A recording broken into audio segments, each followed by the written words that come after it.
Graças a Deus, eu cumprimento a amada igreja com a paz do Senhor. Agradecemos a Deus por esta oportunidade que Ele nos concede de estar aqui, né, fazendo a sua obra, porque não há coisa melhor no mundo, irmãos, de nós estarmos na presença do Senhor, na casa do Senhor, para fazer a sua obra, para ouvir a voz do Senhor, né? Sabemos que a nossa vitória está na obediência. E se o Senhor nos chamou, nós temos que cumprir. Mesmo muitas vezes com as pernas tremendo, né, preocupada, porque toda vez que eu tenho uma escala, eu me preocupo, irmãos. Eu não durmo direito, eu levanto, eu leio, releio e assim. Mas depois que eu entrego a palavra, é um bálsamo, né? É bem assim, irmãs. Mas eu creio que Deus dá esse sentimento para nós ficar na dependência dEle, Ele poder trabalhar. Aleluia. Irmãs queridas, esse tema que Deus deu para a irmã Ana é um tema muito maravilhoso e profundo, e que nesses dias agora que estamos passando, ele é essencial, é primordial para a nossa vida, né? Porque nós temos que estar em oração e vigilância. São duas coisas que nos levam a nos firmar na presença do Senhor. Sem oração e sem vigilância, irmãs, nós podemos cair, né? Mas graças a Deus por este tema, até tentei pegar outra palavra e embutir dentro deste tema, mas ele é tão profundo, tão lindo, que eu permaneci no tema. Tá? Então vamos ler aqui em Abacuque, vamos ler o capítulo 1, e depois vamos ler ali o 2, 1 e todo o 2, só para nós termos um entendimento da palavra. Diz assim, irmãs: a sentença revelada ao profeta Abacuque. Até quando, Senhor, clamarei eu e tu não me escutarás? Gritarei violência e não me salvarás, porque me mostras a iniquidade e me fazes ver a opressão? Pois a destruição e a violência estão diante de mim, há contendas, e o litígio se suscita. Por esta causa a lei se afrouxa, e a justiça nunca se manifesta, porque o perverso acerca o justo, e a justiça é torcida. Vamos lá para o capítulo 2. Por-me-ei-me na minha torre de vigília, colocar-me-ei sobre a fortaleza, e vigiarei para ver o que Deus me dirá, e que resposta eu terei à minha queixa.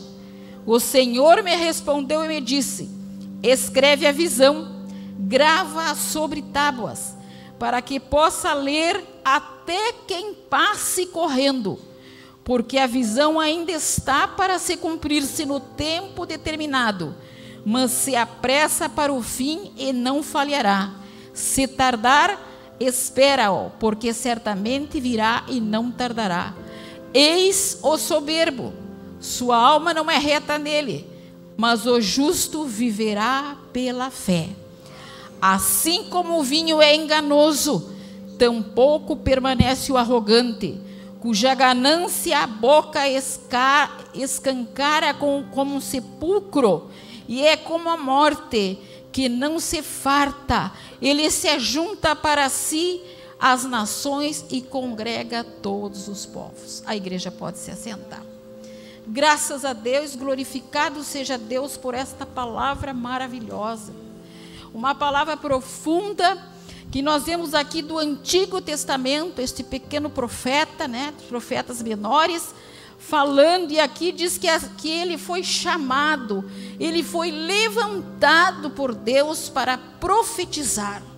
E ele foi levantado por Deus para profetizar num tempo difícil, um tempo em que Judá, o povo de Deus, estava apostasiado, estava desobediente, estava na corrupção, estava fazendo as coisas erradas. O povo de Deus não era o ímpio, era o povo de Deus que estava fazendo coisas desagradáveis a Deus e se afastando da vontade de Deus.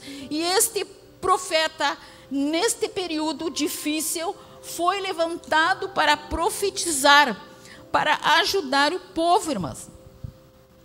E veja que lá no Antigo Testamento estava acontecendo isso. E nos nossos dias não é diferente. Está acontecendo de uma forma diferente, num período diferente, numa geração diferente, mas continua acontecendo. Por isso que nós temos o que, irmãs? Por isso esta palavra, irmã. Por isso que Deus colocou no coração da nossa irmã esta palavra. Porque Deus vela para o seu povo. Porque Deus ama o seu povo. Porque Deus batalha para o seu povo. E Deus não quer que o seu povo venha se corromper. Aleluia. E aqui o profeta, olhando para as dificuldades, não tinha saída. Para todos os lados que ele olhava, ele tinha um sentimento de tristeza, porque ele via que o povo estava com os ouvidos fechados, o povo estava com os olhos fechados, não conseguia ver nada. Eles só estavam voltados às suas coisas. Eles queriam somente coisas para si. Eles estavam apegados às coisas materiais. Eles estavam apegados às coisas que se beneficiavam. Eles já não ajudavam uns aos outros. Estavam olhando para o seu próprio umbigo. Assim estava o povo de Judá. E o profeta não tinha como ajeitar aquele povo. Ele não via saída de tanta corrupção, de tantas coisas erradas, de tantas coisas distorcidas. E aquele profeta começou a entrar naquele clima, irmãs.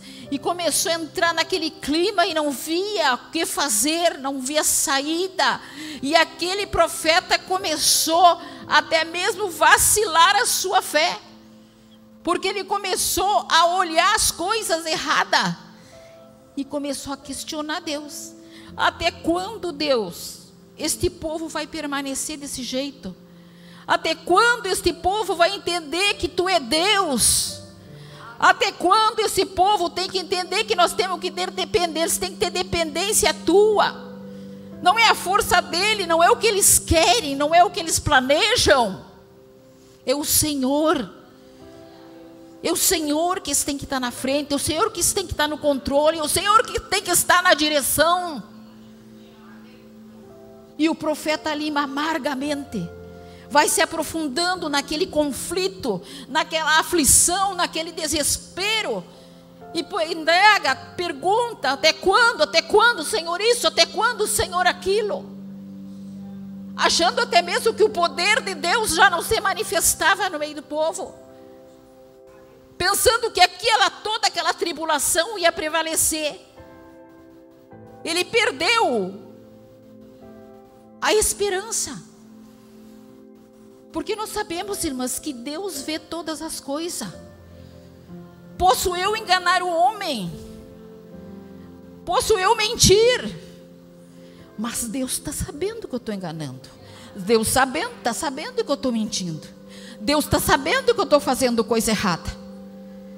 Os olhos de Deus são como chamas de fogo. Ele contempla a terra. Ele vê todas as coisas, irmãs.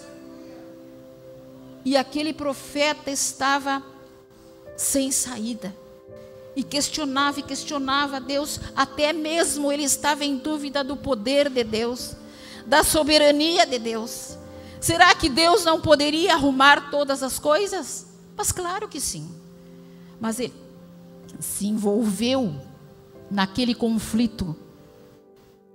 Mas aí, tanto ele perguntar e questionar até quando Deus, ele diz assim, porque o perverso cerca o justo, a justiça é torcida.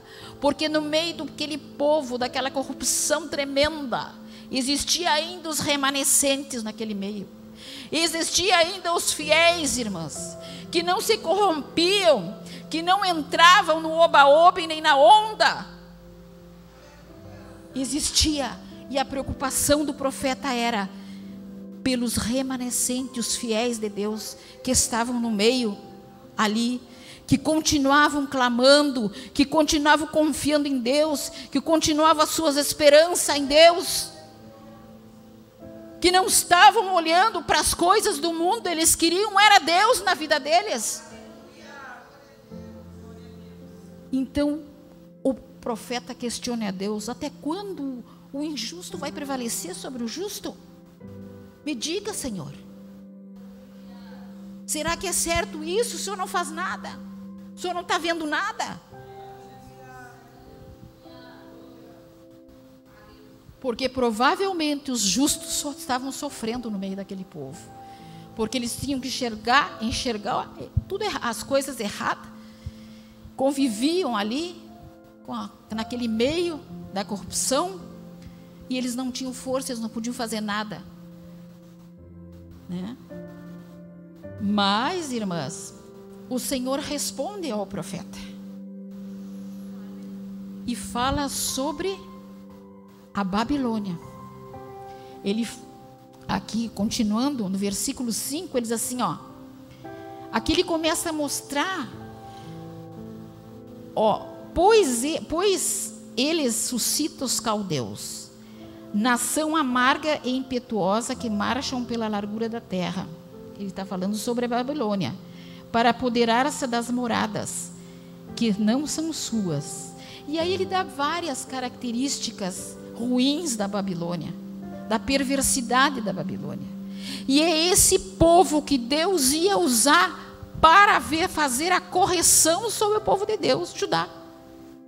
E o Abacuque se apavorou, o profeta. Mas uma nação perversa, uma nação ruim, uma nação má, o Senhor vai entregar o seu povo nas mãos deles. Sim, porque eu vou fazer justiça. E muitas vezes, Senhor, muitas vezes, irmãos, muitas vezes, nós achamos que Deus está sendo cruel e injusto. Mas sabe por que Deus permite vir a espada? Sabe por que Deus permite vir o chicote? Pelo amor da nossa vida. Para nos preservar na sua presença. Para nós continuar olhando somente para Ele. Para nós entender, irmãs, que nós não somos nada se não é o poder de Deus na nossa vida. Então, irmãs, ele fica indignado, o profeta. Ele está indignado, o sentimento dele é de indignação. Mas ele toma uma posição. Porque o homem e a mulher de Deus, por mais que esteja passando por indignação, irmãs, ele tem o Espírito de Deus. E o Espírito de Deus chacoalha, mexe. E ele vai procurar uma solução. E este homem foi procurar uma solução no lugar certo e na hora certa. Por-me-ei a torre de vigília, a minha torre, quer dizer, é eu e Deus, é o meu secreto. Agora é eu e tu, Senhor. Deixa os caldeus, deixa os babilônios. Agora é eu e o Senhor. E nos nossos dias tem que ser assim, irmãs. Deixa para lá. Está errado, deixa. Vai para o teu secreto. Vai dobrar o teu joelho. Vai para a tua torre. A minha torre, ele dizia, a minha torre, porque aqui é o lugar aonde eu vou ter minha intimidade com Deus. Aqui é o lugar aonde eu vou me entregar para Deus. Aqui é o lugar aonde eu vou derramar as minhas queixas, a minha alma, a minha lágrima. É eu e Deus. E muitas vezes nós estamos com um problema e nós fixamos os nossos olhos para o problema. E ficamos, como diz a irmã ali, não entregamos, ficamos no problema. E Deus não pode operar. Mas quando nós entendemos que é eu e Deus, não tem intermediário, é Ele e é eu. Abrem-se os céus, os olhos nossos são abertos. O céu se abre, irmãs, porque Deus quer a intimidade, a individualidade. Devemos orar pelos outros, sim, nos ajudar em oração.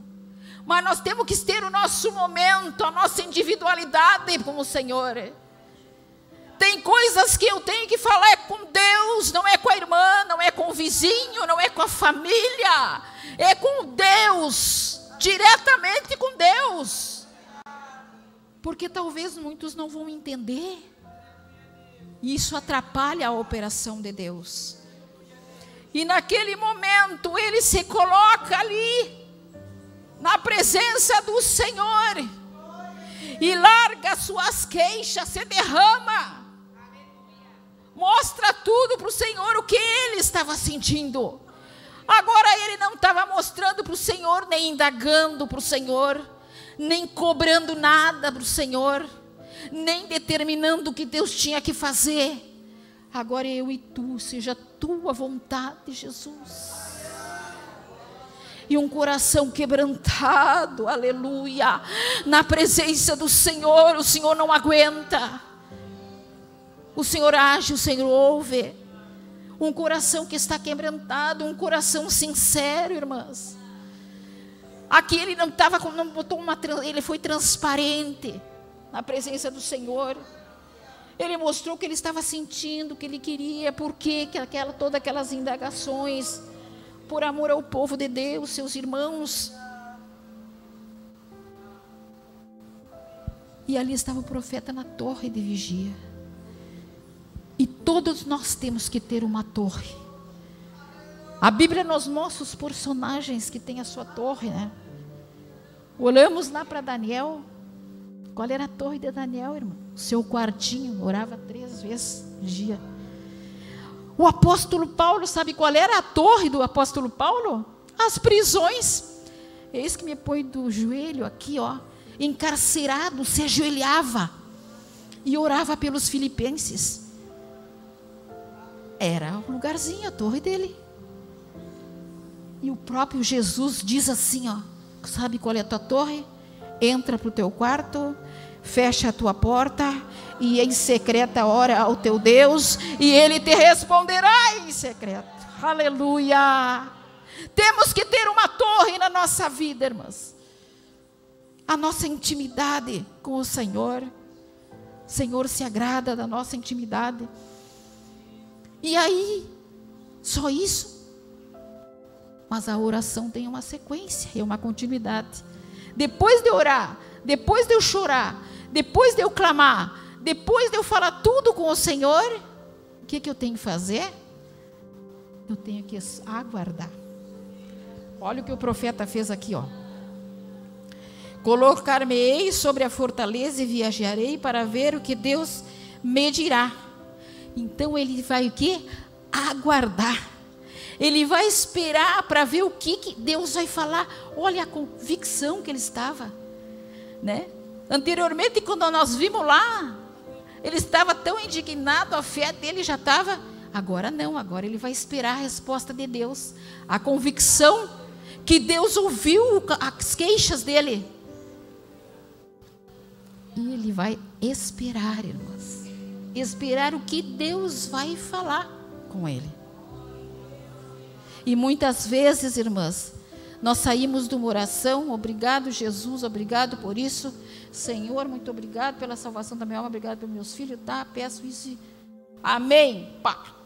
Não, irmãs, você tem que ficar quietinha ali no silêncio, de joelho, esperando. Ele vai te dar uma resposta, sim, ele vai te dar um sinal. Ele vai mostrar alguma coisa para ti, mas tu não vai sair de mãos vazias, não. Porque Ele vai te dar a direção. Xarabanda candalabai, andaramache candalaias.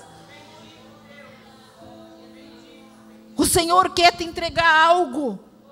O Senhor quer entregar para a igreja algo grande, irmãs. Algo poderoso. Mas muitas vezes Ele não pode, porque nós temos pressa. E a palavra diz do Senhor: não te apressa de sair da minha presença.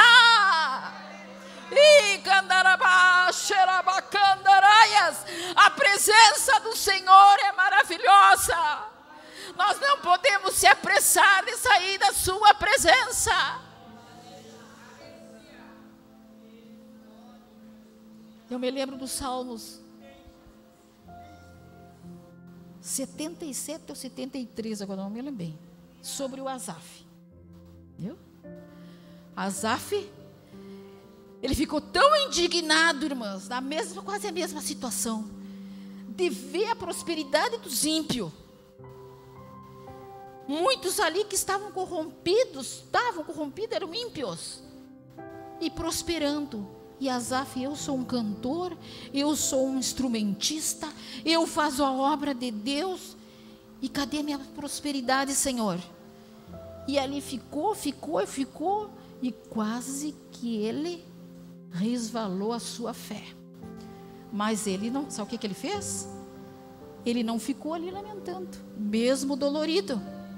Entrou no templo, entrou no santuário, e quando ele colocou o pé, aleluia, no santuário, xarabacanda, labacanda, ele sentiu uma coisa maravilhosa.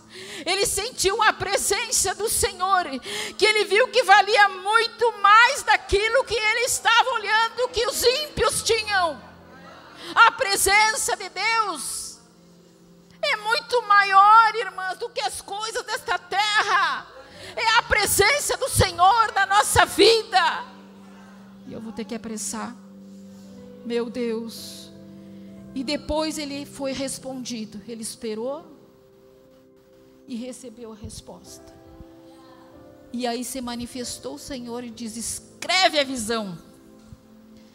Ai, meu Deus, escreve a visão, Abacuque. E ali começou. E aquela visão foi dada por Deus. Não foi um sonho, não foi algo da cabeça de Abacuque. Porque hoje em dia, irmãs, nós temos que tomar muito cuidado com as visões e com profecias. Porque às vezes não é Deus, às vezes a gente se engana. Não é Deus. Mas aqui neste livro, o Senhor deu a visão para ele. Foi dado por Deus. Foi carimbado por Deus a visão. E disse: escreve, grava sobre a tábua, para que possa ler, porque ele queria que fosse bem claro, a escrita bem legível, para que todos possam ler, até, eu acho lindo isso, até quem passar correndo de bicicleta vai se surpreender e vai olhar. Vai de carro, vai se surpreender, vai olhar. Exato, irmã. O ortidói, né? Tinha que estar lá. Ele queria isso. Deus queria isso que Abacuque fizesse. Não interessa. Vai ter que chamar atenção. Vai ter que ler. Vai ter que ver. E vai ter que se alegrar com o que diz ali. Eu sou o meu Senhor, nada me faltará. Eu sou o Senhor, nada me faltará. Harabacanda labás. Eu sou tua fortaleza, o teu socorro bem presente. Oh, aleluia, glória, glória, glória a esse Deus maravilhoso. Oh, glória a Deus. A visão tinha que ser vista por todos. E hoje, qual é a visão? O que tem que ser visto? O que ele deixou escrito na tábua, bem legível para nós, irmãs? A sua palavra. A sua palavra, irmãs. Nós temos nas nossas mãos a palavra do Senhor. Aquela que é lâmpada para nossos pés, é luz para o nosso caminho.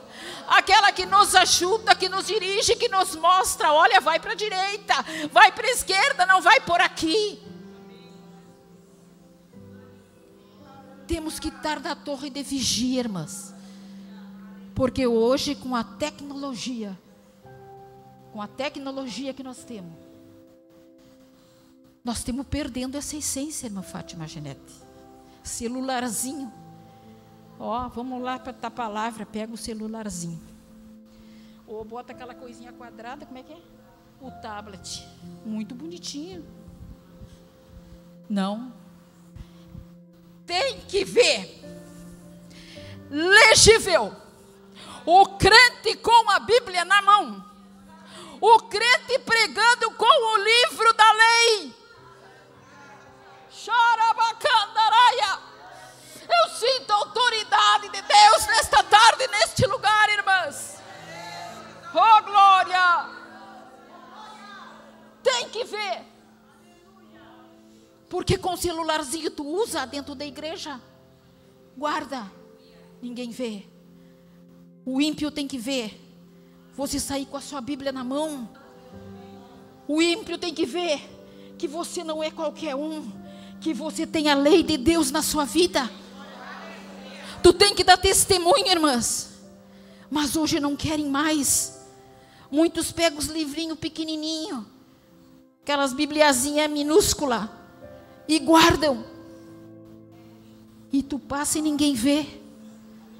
Quantos às vezes passam com a Bíblia na mão, irmãs, e tem uma pessoa que está precisando. Vem cá, tu é crente, tu é da evangélica, sou. Olha, me faz uma oração, ou conta algum problema. Por quê? Porque tem que aparecer, tem que estar legível aos nossos olhos o livro da lei. Oh, glória, é a visão, até quem passasse correndo tinha que ver. E a nossa identificação é assim, né, irmã? Quando a gente passa com a Bíblia, aquele evangélico, qual denominação será? Mas é evangélico. Está ali, com o livrito na mão, anunciando, mostrando com legibilidade: eu sou cristã, eu carrego a palavra de Deus nas minhas mãos e no meu coração. Aleluia. E ele diz assim ainda: porque a visão ainda está para cumprir-se no tempo determinado. Mas se apressa para o fim, e não falhará. Se tardar, espera, porque certamente virá. São as promessas de Deus, irmão. São as promessas de Deus na nossa vida. Ela não falhará. Se Deus prometeu, vai cumprir. Eu não sei o que Deus te prometeu, e não sei nem que tempo é, mas vai vir, porque é a promessa de Deus na tua vida, né? Por que turbas teu coração? Por que chora a tua alma? Se tu tem promessa,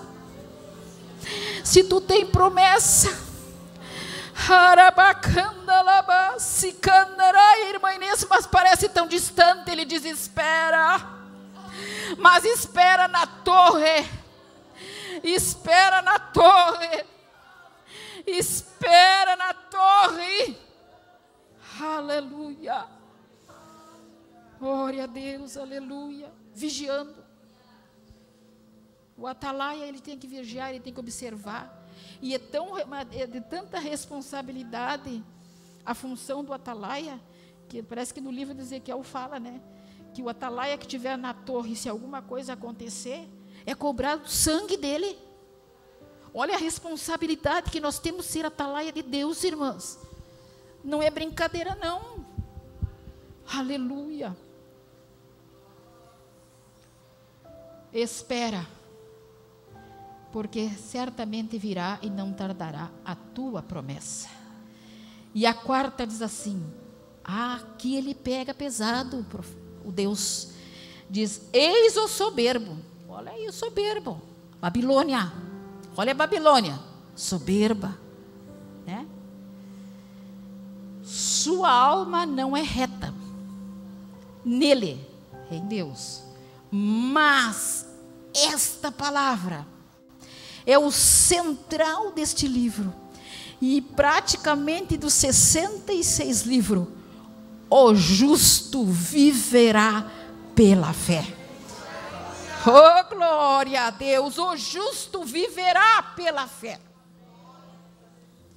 Tu és justa. Quem é o justo? Aquele que crê na palavra, aquele que crê em Deus, aquele que deposita a sua dependência em Deus, aquele que renuncia, aquele que se santifica, aquele que chora pelo seu irmão, aquele que estende a mão quando o irmão está precisando, aquele que corre para ajudar o próximo. Tu és justo. Deixa o ímpio para lá, deixa a Babilônia para lá. Permanece caminhando na presença do Senhor, porque a promessa é certa: o justo viverá pela fé. Glória a Deus, aleluia. Então tu vai viver pela fé. Tu não vai viver pelo salário que tu ganha do teu... Claro que tu tem que trabalhar, mas tu não vai viver daquilo ali. Porque se Deus permitir uma enfermidade, irmãs, lá vai o dinheiro do salário. É a pior coisa que tem, enfermidade. A gente gasta tudo, gasta com médico, gasta com hospital, gasta com remédio, gasta com tanta coisa. Então não é segurança para ninguém, né, irmão? Mas se tu tiver fé no Todo-Poderoso, que Ele está contigo e não dormita, tu vai viver, Ele vai te dar. Ele vai providenciar a provisão de Deus na tua vida. Então o justo, ele não vai viver pelas coisas que ele vê, pelas coisas que ele não vê, é pela fé. Aleluia. O justo viverá pela fé. E eu tenho mais coisa aqui, mas já estão estourando, meu. Até me arrependi de dizer para meu Luana, só me dá meia hora. Né, irmãs? Mas glória a Deus, o justo viverá pela fé. Essa é a maior promessa que nós temos, a maior segurança, irmã. Quando nós temos assim, numa dificuldade na nossa vida, lembra desta palavra: o justo viverá pela fé. Tu sabe que tu é justa, né? Porque tu crê em Deus. O justo é aquele que crê em Deus, crê na palavra dele, deposita a confiança dele. Então, como é que na hora da dificuldade, da adversidade, Deus não vai se lembrar de ti? Né, irmã Fátima? E nesta última hora, irmãos, eu quero dizer uma coisa para vocês. Nesse tempo que nós estamos vivendo, já veio a irmã Inês falar, mas eu vou falar. Sabe o que está? Se você não estiver na torre de vigília, irmã, se você não estiver vigiando, se você não estiver orando, se você não estiver permanecendo, se você não estiver esperando, você não vai aguentar as tribulações que vai vir, as calúnias que vai vir, as pedradas que vai vir, porque vai chegar um tempo que o cristão vai ser inimigo do sistema. Nós vamos, não é o sistema que está errado, quem vai ter errado vai ser nós. Mas se você estiver na torre de vigília, orando, esperando, permanecendo, chorando, o justo viverá pela fé. Aleluia. Glorificado seja o nome do Senhor. E agora, irmãs, aquele homem que questionou tanto a Deus, até o poder de Deus, até a soberania de Deus, quase perdeu a sua fé, mas pela sua posição, né, que ele tomou, que foi à torre, que orou, que vigiou, permaneceu, que esperou, lá no capítulo 3, o que ele diz? Ainda que a figueira não floresça, amada, nem que dê fruto na vida, nem que, olha, não veio a vaca nos currais, nem que o milho não dê esse ano, né? Nem que o arroz não vinga, nem que o cavalo não relincha, eu me alegrarei no Senhor, porque Ele é o Deus da minha salvação.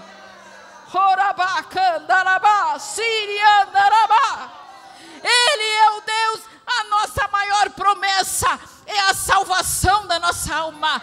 Tudo isso aqui vai passar, tudo isso aqui, nada é nosso, nem nossos filhos, nem nosso marido, tudo é emprestado, e vai chegar um dia que nós vamos ter que devolver, mas o justo viverá pela fé, porque nós temos a garantia da salvação, a morada eterna com Deus lá no céu. Aleluia, glória a Deus. A igreja se coloca em pé. Aleluia, aleluia. Eu tinha as características do soberbo, falar, mas não deu tempo, mas tá bom, irmão. Deus fala aquilo.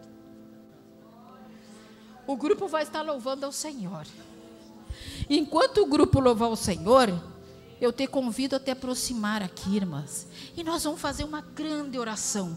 Vamos unir a nossa fé, pedir fortaleza para o Senhor, que nos ajude, que nos dê força para nós permanecer nessa torre de vigia, orando ao Senhor. Amém?